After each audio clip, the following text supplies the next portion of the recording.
This program is not made for kids. It includes swearing and mature themes that are not suitable for kids under the age of 13. Enjoy the fucking video. This program is rated 14 plus and may contain mature subject matter. Viewer discretion is advised.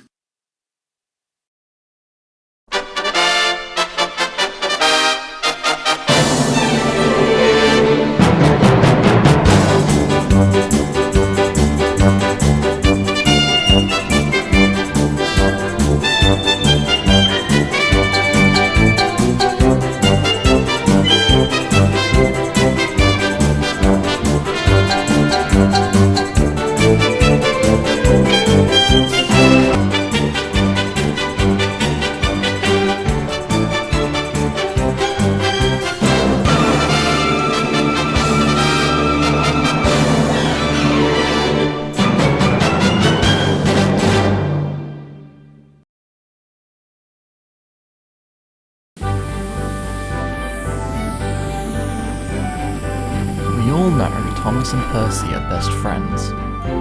They've been through so many adventures together and shared a few laughs along the way. However, sometimes these laughs don't always go as planned. Ow! Oh, be quiet and get in line. There's no time for mucking around. It was a busy morning up at Quarry.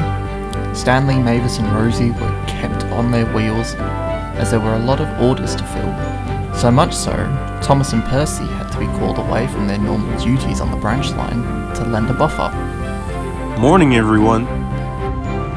Thomas and Percy, right on time. Thanks for coming to help, you two. Well, it's been a while since we worked at a quarry, so this is a little treat for us. Thanks for coming to help, you two. Well, we've got all the shunting work covered, so it's just a matter of somebody loading the trucks from the hopper. Leave that to us. Thomas and Percy were soon hard at work taking care of the hoppers.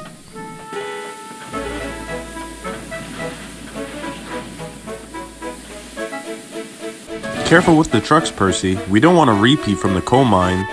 Well, when you look back at it, it's a funny flashback. Yeah, it was. Oh, you think so, huh? Suddenly, Percy jolted back. Percy, what are you doing?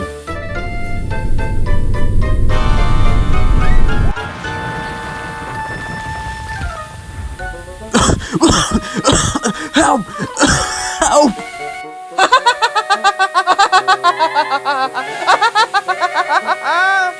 Percy, why are you laughing? Help me!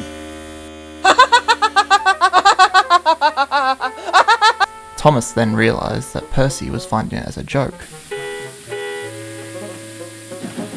What the heck happened here? Percy went too far back and the load poured all over me. Sorry, Thomas. I thought it would be funny. So you did do this on purpose this time? I thought that for old time's sake. I thought it would be a good joke. Work is not a place. Work is not a place for making jokes, Percy.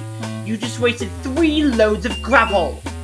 Sorry, Mavis. Sorry to you too, Thomas. Honestly, Percy, if I had a hand, you can talk to it for all I care. Everyone was shocked. Thomas had not snapped at Percy like that in a long time. Thomas, I didn't mean to upset you. Percy, just stop talking to me. This left Percy feeling worse than he'd ever felt before. Over the next few days, Percy tried to confront Thomas and give him his apology, but Thomas wanted nothing to do with him. Poor Percy was so sad he felt like crying. One afternoon, Thomas was finishing up his washdown when Mr. Melvin came along with a special for him. Thomas. Bear is at the works for an overhaul, so I need you and Percy to take a goods train from Brendam Dock to Kildare. Me and Percy? But sir, why can't Richard do it? Well, Thomas, he's on loan to the Bluebell Railway, to help step you with extra tourist trades for the next couple of weeks. You won't be back until... Okay, well, what about Derek? We are not compromising right now, Thomas. Just please do it. Percy will meet you at Brendam Docks once he finishes his mail run. Ugh, yes, sir. And off Thomas went. He made his way to Brendam Docks, however an idea flew into his funnel.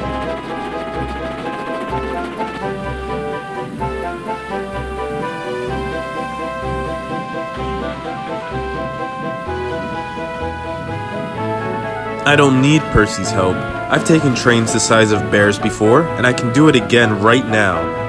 So when Thomas arrived at Brendam, he didn't wait for Percy. Instead, the moment he was coupled up, he just went off on his own. However, he soon started to regret going without Percy. The trucks were being a handful, especially when they approached Gordon's Hill.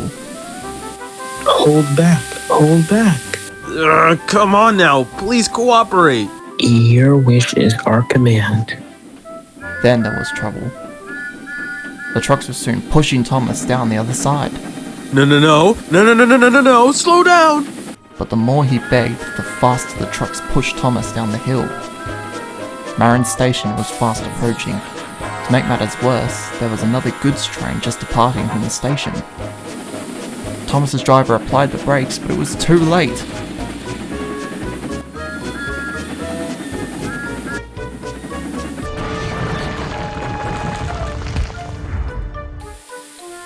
No one was hurt, but the station entrance was a huge mess, and poor Thomas was left on his side from the crack. When Mr. Melvin arrived with Percy to clear the mess, he was not happy at all. What happened? I told you to wait for Percy, and you left without him? I thought I could handle it, sir. Mavis told me what happened at the quarry. Percy was in the wrong for joking around whilst he was working. But from what I recall, this same incident between you two happened all those decades ago. I really thought you would have matured since then. I'm sorry, sir. Well, then. Apology accepted, Thomas. But once you are repaired, you will be sent to your sheds until you are needed again. Am I clear? Yes, sir. It didn't take long for the Crovens Gate Works to have Thomas back on the track again. And as soon as he was, he went straight back to Tidmus Sheds. Later that night, when all the other engines were asleep, Percy came back from his evening mail run. Feeling better, Thomas? Yes, much better. And I'm sorry for holding a grudge on you. I understand you were only trying to bring back old memories. It's alright, Thomas. But like Mr. Melvin said, I was in the wrong for mucking around while working. Maybe, but I think it's also important that we work on strengthening our best friendship. You took the words right out of my mouth. And as the two best friends fell soundly to sleep, they now learned that sometimes even the best of friends can go through high tensioning times.